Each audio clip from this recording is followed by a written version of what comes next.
Hello and welcome back to RP1. I want to start this episode off with a quick thank you for all the interest in this series.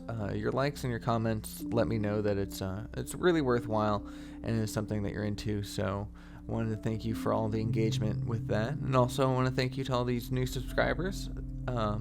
All of you are really inspiring me to put work into this channel, and so seeing the numbers grow like that really helps, and so I'm glad you like it, and I'm looking forward to bringing more content, so thank you again. So anyways, getting down to this episode. In the last episode we picked up the X-Plane program, so today we're going to be continuing on and doing the next contract, which is to go supersonic. And we are not going to be using a rocket plane, but a jet this time. So let's get started. So we're back at the KSC. It's April 1958. We're going to take a look at our contracts. And as you see here, we have already taken the next in the X-Plane. And that is to go supersonic, which is above 455 meters per second. We checked out the admin building, but we have not yet unlocked the leader for flight technology. We have to reach 25 kilometers in height, and we don't have a cockpit that can handle that just yet. So first things first, we are going to fix those wings that I complained about so much in the last episode. We're going to just bring in the GXP1, the one that we used in the last episode, and just replace the wings entirely. So let's go ahead and get rid of those and grab the supersonic procedural wings, and we'll go ahead and get this started. And I'm going to start off this episode showing you my process on building the wings, because in the last episode we didn't show any of the building of this plane. We just kind of had it all ready, and so I want to bring back the building part to this episode. So yeah, here's how I do my wings. This is by no means my own.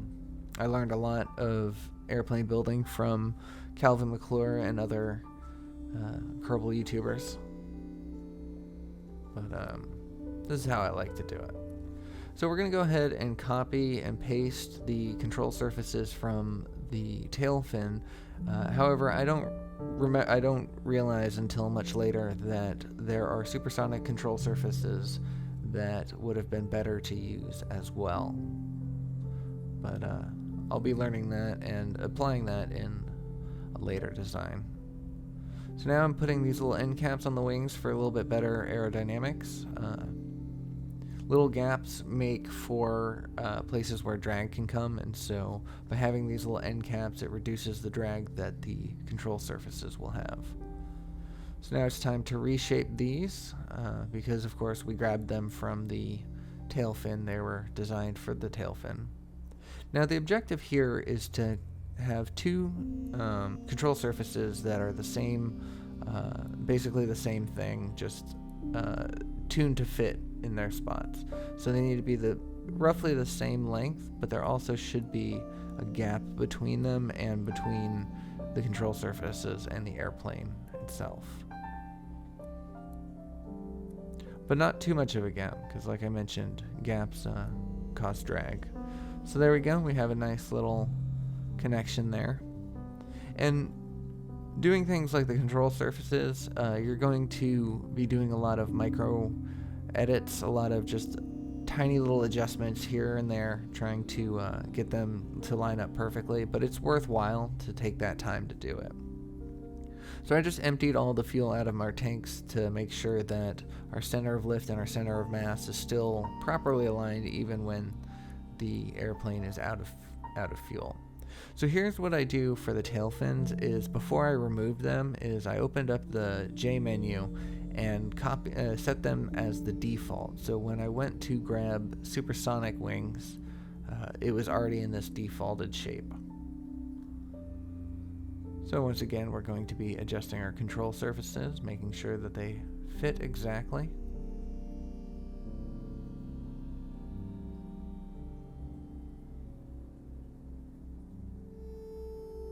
Close enough.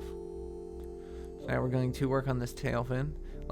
Once again, I set it as default, so that way when I grab the supersonic wing, it already retained the same shape. I could rebuild it each time, but I knew that this would work, so I went with it. However, in hindsight, after looking over this footage, I don't know why my tail fins are so thick. Like, there's something, I don't know, they should be thinner, I think. I feel that we're not doing ourselves any favor with a tailwind that thick. So anyways, I get the back control surface set up, and I'm going to be sizing it correctly, and I want it to be straight vertical, so that's going to require some adjustment on that shape and some manual movements and rotation. I have a little problem with the camera there. Apologies for that.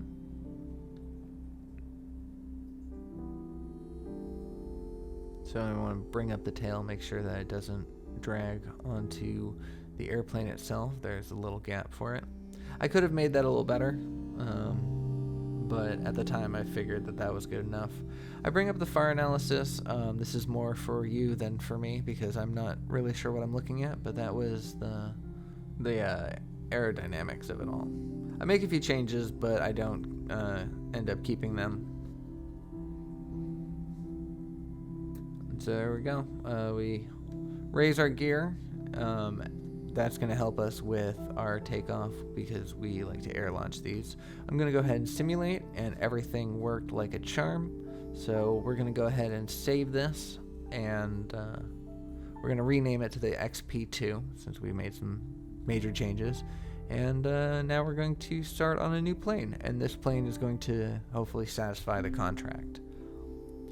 I do play around with creating a new plane from scratch. However, I quickly abandoned this idea, and I go for the stock RP1 provided supersonic jet plane because I wanted to see kind of an example of what's supposed to work. And then I tried to change it a little bit.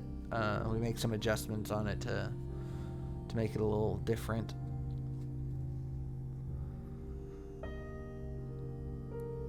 So we're going to start removing parts. I wanted to see how it was put together, but I also wanted to get a different cockpit in there. And so now I'm going to just put it back together. The wings don't sit right, but we are going to fix that in a little bit. I thought about taking off that angled tank in the top, but I figured it was probably there for some sort of aerodynamic reason, so I was just going to leave it. Put on some landing gear. Doesn't really matter. We're not going to be taking off with this jet.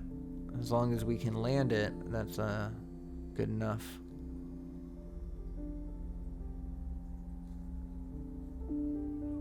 So now I take the wings and I clip them into the inside of the body, and that's okay because the original plane that I had taken apart had the wings clipped inside to begin with. So if it's good enough for them, then it's good enough for us. So a little bit more fire analysis. I'm looking at some of the stability things, and it's looking good because there's a lot of green numbers, but as I hover over the green numbers, they're supposed to be red, so I still don't know what I'm doing with that. So apologies. I will try to research up on that, but I haven't been having much luck in searching. But anyways, we're going to make sure our control surfaces are the way that we like them, and then we are going to go ahead and do a test flight. Oh yeah, and these back tail wings, the entire fin itself is a control surface, so that was pretty interesting. So let's go ahead and test this. And the test was great. I came back and I gave it a paint job only to find out that I had not recorded the paint job creation, so I apologize for that. But here we are with the GW JP1, and that stands for the Gold Wing jet plane. It is made out of aluminum stringer tanks. However, in a later version, we are going to substitute that for gridded tanks. They are a little more expensive, but they weigh quite a lot less.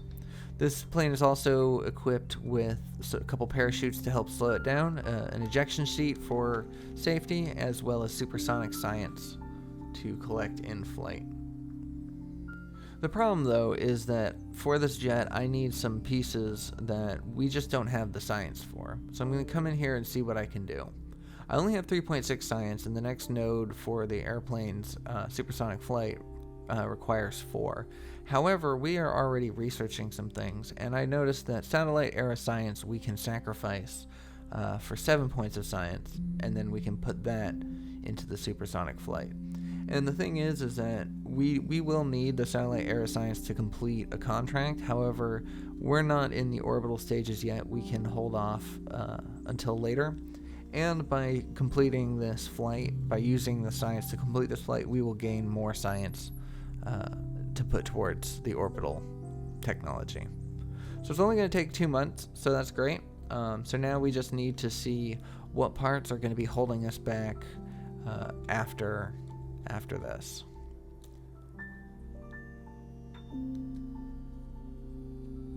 So the engine is, as I go to launch it, it tells me exactly that the engine and the nose cone are what the problems are. We're going to have to unlock those later. So now I could launch this and get it started to build, but I want to make a few changes beforehand. And what I'm going to do is I'm going to fill all of these tanks with the appropriate jet fuel needed.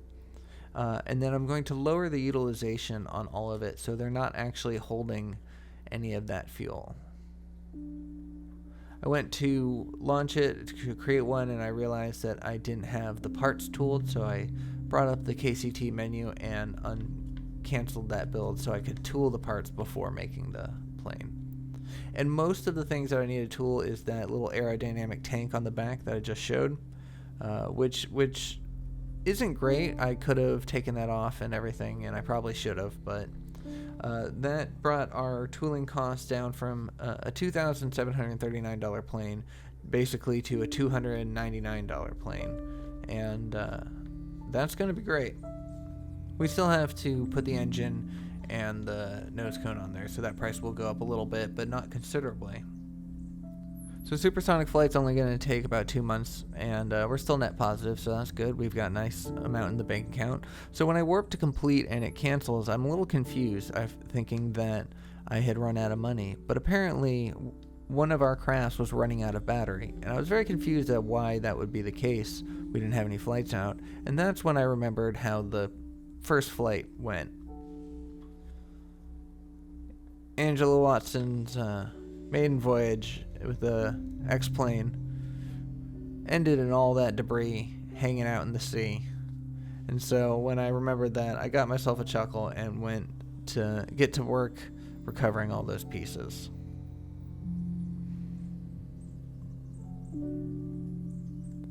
It's nice that I got the notification though, because I don't know how long I would have left those out there. So since we're not out of money, we're going to go ahead and warp to completion once again. After the time warp, however, I lost the ability to click into any of the buildings. No matter where I was, it just didn't click. And as you notice on the left-hand side, we don't have any of those icons. So a quick Alt F12 to get into the debug menu and allow us to clear our inputs was what ended up fixing that. So if you run into this problem where you can't click on the buildings, just on your keyboard hold down Alt F12 and you'll bring this and then go up to input locks and clear the input locks. And as you can see now, we can access our buildings. Alright, so now I'm just going to make this plane partially complete. I'm going to fill it with what we can do now, the technology that we've unlocked currently, and then I'm going to put this into the build queue, and it's going to build as much of it as it can, and then once we unlock the next section of technology, we're going to just upgrade the one that's already been partially completed, and so that'll save us some time on that.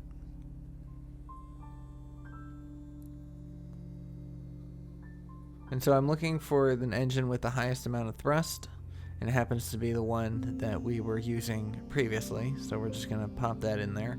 But we will have different technologies and different engines soon, so we're going to revisit that as well.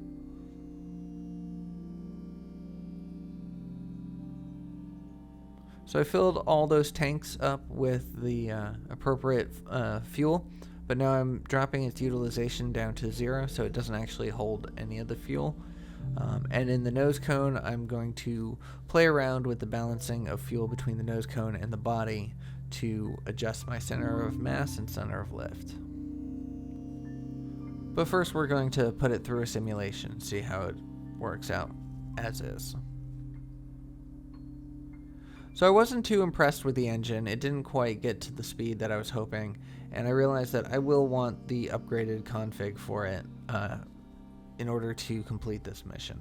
I possibly can complete the mission without it, but we're working at a breakneck speed. It's worthwhile to wait a second and complete it with technology that absolutely can fill it. So here I just balanced the fuel tanks and between the front and the back to kind of adjust my center of lift and center of mass, but then I was realizing I don't really like this cockpit that much, and so I went to put the jet trainer cockpit back onto it, the original cockpit that it came with, and so now I'm going to have to adjust the tanks back to fit so that way the aerodynamics don't get changed around too much. So there's the body. Now we're going to adjust the nose cone, and there it goes, seamless once again. So we're going to remember to put our science in there, supersonic science, and then once again we're going to need to put on some landing gear.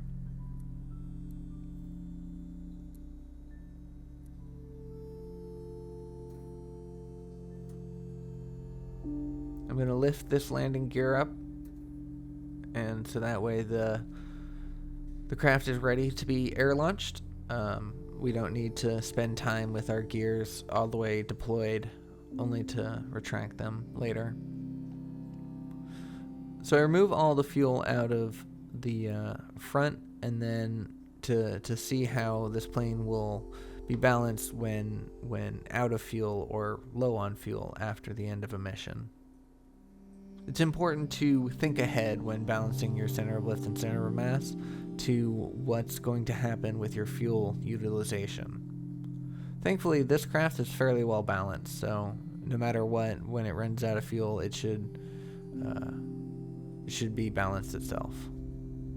So now I'm just going to adjust it so we have only enough fuel to last for the mission. We don't need to have hours worth of flight time on this. 21 minutes is more than enough. I have it at 27 currently, but I believe I dropped that down. And when I go to change the engine, of course, it changes the amount.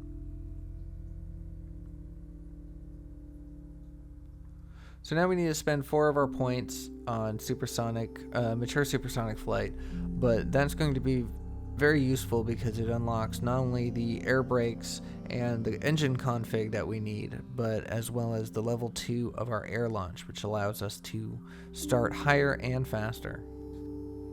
So we're going to go ahead and bring that up once more above the satellite era electronics. So for my orbital launch pad, I was rushing its creation, but it turns out I don't exactly need to rush it. Everything's timing up pretty well. I have to balance both the orbital program as well as the X-Plane program at the same time. However, I'm only going to be including the X-Plane footage in this episode, and in a future episode we'll take a look at what I had done during this time to keep our orbital program going. So here I am looking at the engines, and I'm looking for the engine that has the highest static thrust. And the one that has the highest static thrust was too big, so I just go back to the one that we had initially used, and we're going to be using the second configuration of that engine, and that should be more than enough to handle our contract, as well as hopefully future contracts, because the less you have to change a plane and the less you have to build on a plane, the better. If you could just reuse the same plane over and over again to complete each contract, it'll be cheaper and more efficient in the long run. Once again, I have stringer tanks on this, and I think in a future design I'm going to go for the lighter, slightly more expensive, but definitely lighter gridded tanks, which will just the fact that they're lighter will increase our performance considerably, I believe.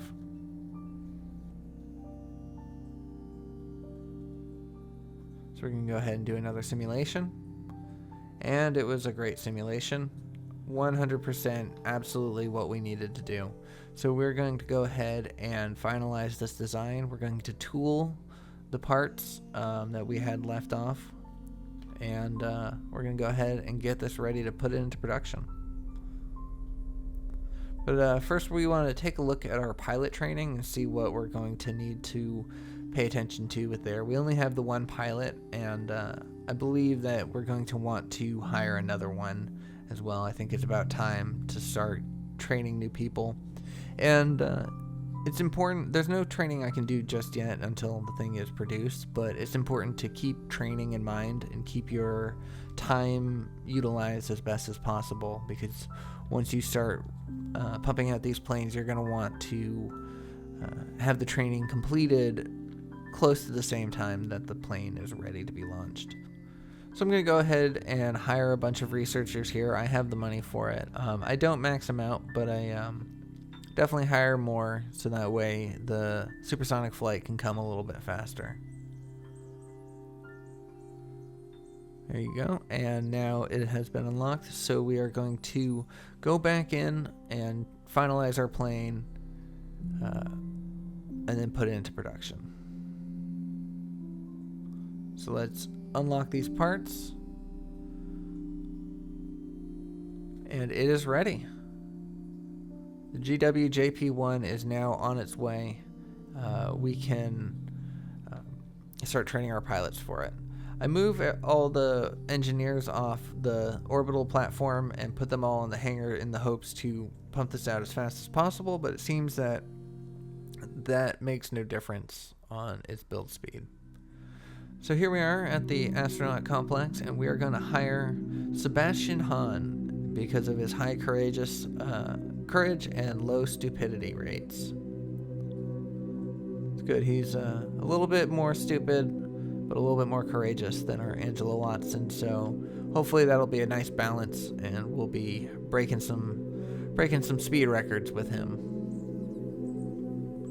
So I went and named, preemptively I believe, but I went and named one of the planes Rosie, and I put in another production and named it Charles, so that way both Angela and Sebastian have a plane to their name, and a plane that they're responsible for. So if they break it up, that's going to be on them.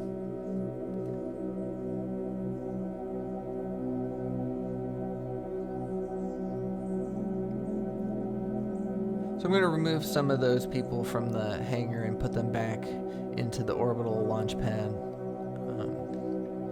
Because that's, we don't need to have so many engineers if it's not going to make the planes come out any faster. I still keep a good number of them on there, though. I believe, I'm not entirely sure, but it might make the pushing out and the recovery of it might make it faster. Not sure. But I go ahead and get both my pilots, and I have them both take proficiency courses in the jet fighter, and I'm going to go ahead and time warp past that until it's close to being done. Rosie, our first plane, is completed and is ready to be prepped for air launch, but we're going to wait until Angela is a little bit closer to finishing her training. So it's not so Rosie isn't just sitting there on the plane for weeks. There's no need.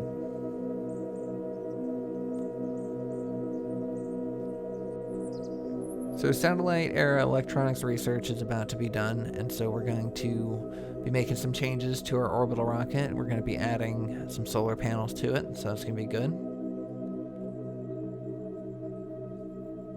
And our proficiency for jet fighter is about to be completed. So we're going to just time warp. We're going to prep it for air launch, and we're going to time warp until that's completed. But the matching to the carrier took a lot less time than I had anticipated, so Angela is still in class currently, and it takes until the late evening to finish. However, this training gave her 112 days push back her retirement date, so it's going to be great for her. So we're going to just time warp to the morning, so that way Angela doesn't have to fly in the darkness, and we're going to get ready to air launch. So this is air launch level 2, so we're going to hit max, and that gives us a lot higher numbers for this, a lot higher altitude, a lot higher velocity, a lot higher distance from the Space Center. We're going to do 400, we're going to leave everything at that, but we're going to change the distance to 400 kilometers, because that's what I found works. It's a good balance of long enough and close enough. But I'm a little confused at why we can't launch it. It says that we don't have any astronauts trained for the mission. I know Angela Watson just finished her training, but that's when I see that there's a mission for jet fighter, as well as the proficiency of jet fighter. So it's going to take me a couple seconds, but it turns out that Angela also needs to be trained in the mission that she's about to run, which makes sense. Like, I don't know why it took me so long to kind of put that together, but I eventually figured it out here. And thankfully, that only takes about an hour, so I was worried that we would miss our morning launch, but thankfully, she is debriefed on her mission, and she can get started soon. So it doesn't push her retirement back any at all. So we get ready for air launching. Now we can fill her in the cockpit. Always remember to bring a chute. And Godspeed, Angela Watson. Complete your mission and come home safe. So first things first, I need to run in here and make a waypoint to the KSC and place it down, because the KSC that the waypoint manager comes with is the launch pad, and that won't help us to line up with the runway at all. And then next I get our autopilot windows pulled up as quickly as possible, and I get my engine on as quickly as possible, so that way we don't start dropping down towards the Earth and lose control. And now what I'm doing is I am programming in the parameters to the actual autopilot, the cruise flight coordinator that I want, and I'm going to pop that in preparation of that to take over. The standard fly-by-wire is great to just keep yourself level and keep your plane from pointing itself down, but it's the cruise flight controller that you're going to want to handle the movements. It's quite a beautiful plane. I was very happy with it. I'll be a little bit happier when we design the next plane from the ground up, and we do design the next plane from the ground up, so that'll be good. And I'll be going through the whole process of that building process during that time. I'm quite happy with what we have so far. So we're going to climb up to 15 kilometers. The air pressure is a lot better there, and our jets are a little more efficient. But we also have a contract to break that line. In RP1, those milestones have been replaced with contracts, so it's basically just a milestone to reach 15 kilometers. It's nothing that we had to accept ourselves, but so this engine is wonderful. It takes us no time at all to reach the altitude we need to. We don't really lose any speed while doing it, so we are still continued on towards our goal of going supersonic.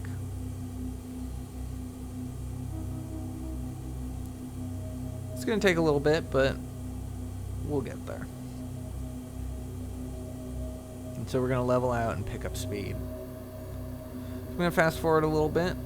We've been flying for quite a bit, and we are getting ready to break the speed of sound. We've already passed 350 meters per second, so that's, I guess technically that's supersonic, but according to the contract and to the science, we need to be going 450 meters per second. We'll be reaching that soon.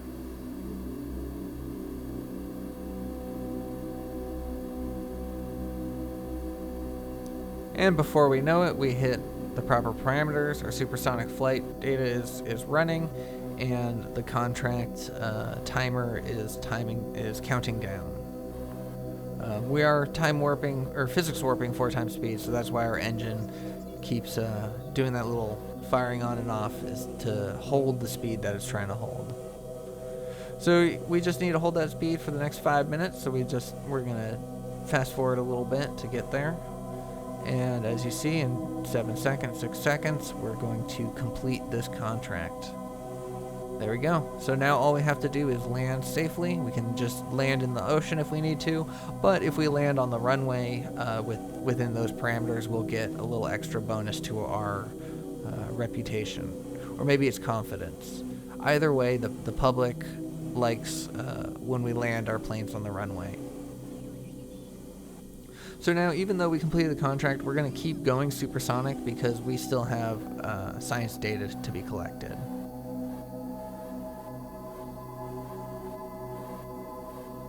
A few more glamour shots.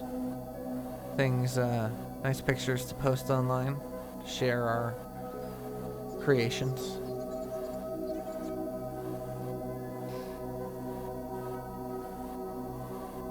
So there we go. So after collecting the 2.2 data, our experiment has been depleted, so we're going to only be able to collect 2.2 data per flight, so we're going to have to plan some follow-up flights soon to complete that science.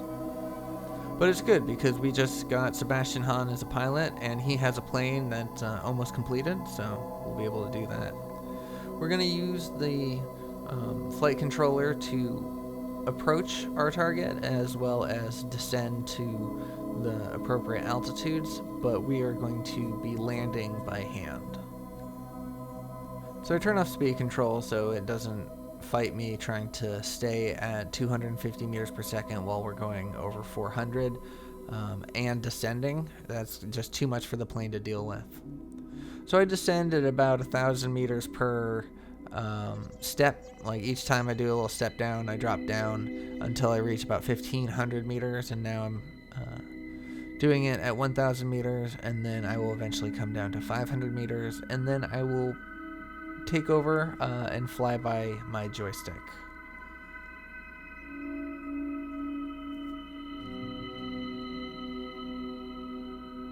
Take a few last shots as we approach the KSC runway.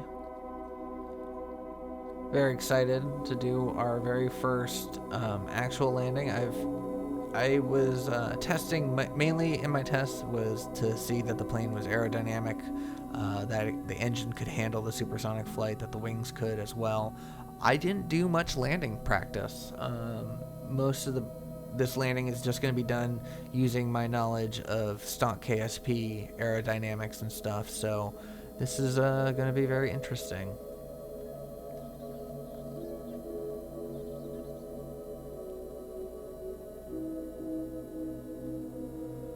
So we killed our throttle. We're about 175 meters per second, which is a little fast, but we're also losing some altitude a little quickly, so we're going to put our throttle back on. We're going to kind of touch and go. I only have the Thrustmaster joystick. I don't have the throttle control. I would love to get that, and I think we could do some really fun things with that, but eventually, plans and goals. So Angela Watson's having a great old time, and the closer she gets to the runway, the happier she gets.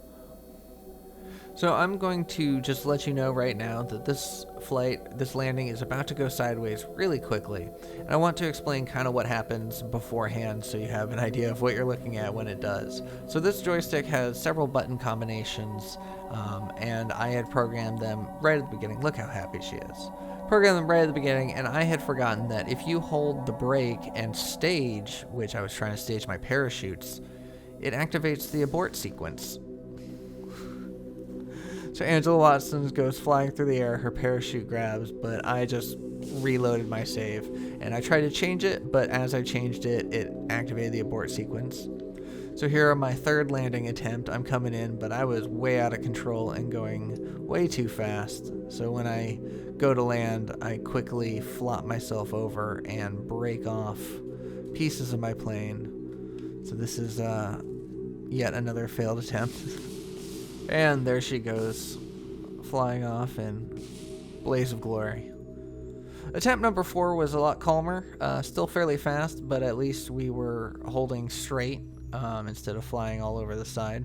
However, our angle of approach wasn't great.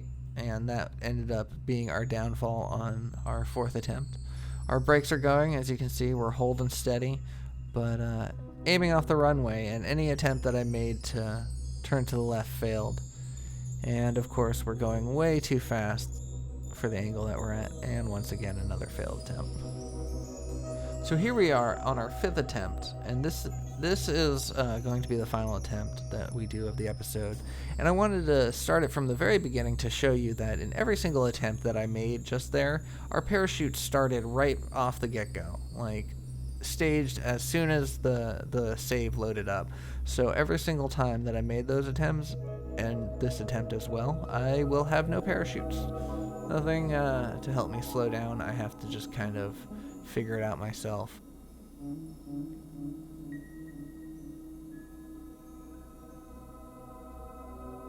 So as we come in for another pass, I start to realize that the speed is one of my major hurdles when it comes to landing, and so I decide I'm going to bleed off some of my speed by doing some aggressive turning before I get there, and just kind of use that as an air brake, using the whole body of the plane as my air brake.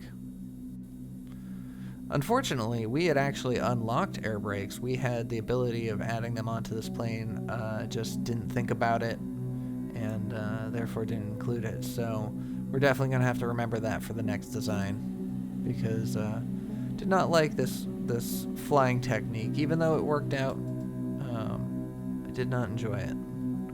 Makes me feel too out of control, especially at going at a slow speed like this. So now that I'm going less than 100 meters per second, I feel more confident in my landing. I don't think I'm going to just bounce up and land horizontally again. However, I'm not very confident in how quickly I'm descending. I'm about to hit the ground and I'm not even at the runway yet. But thankfully, when I hit the ground, I land flat and my plane turns into a shark. So I have my brakes on this whole time, and Angela seems pretty happy, even though she's heading very quickly towards the runway's ramp, but slowing down considerably. And so we are safely landed. If we can get ourselves up onto the lip of that runway, we may be able to complete that contract as far as getting the extra confidence from landing safely. So I kick on the gas for a little bit, only to get to about 15 meters per second. I don't want to hit this too quick and break my nose off, but I managed to get myself up and over. We lost one of our tail wings somehow. I'm not really sure how that happened, but we completed our contract, and the tail wing is going to be cheap enough to replace. It's not going to be too bad of a repair. We are going to be able to bring this plane back into the hangar and reuse it, just fill it up with some new fuel, so we don't even have to build another one, and it's great. And that's one of the great things about the Kerbal construction time. And it's right here that we noticed, do we have 2 front wheels?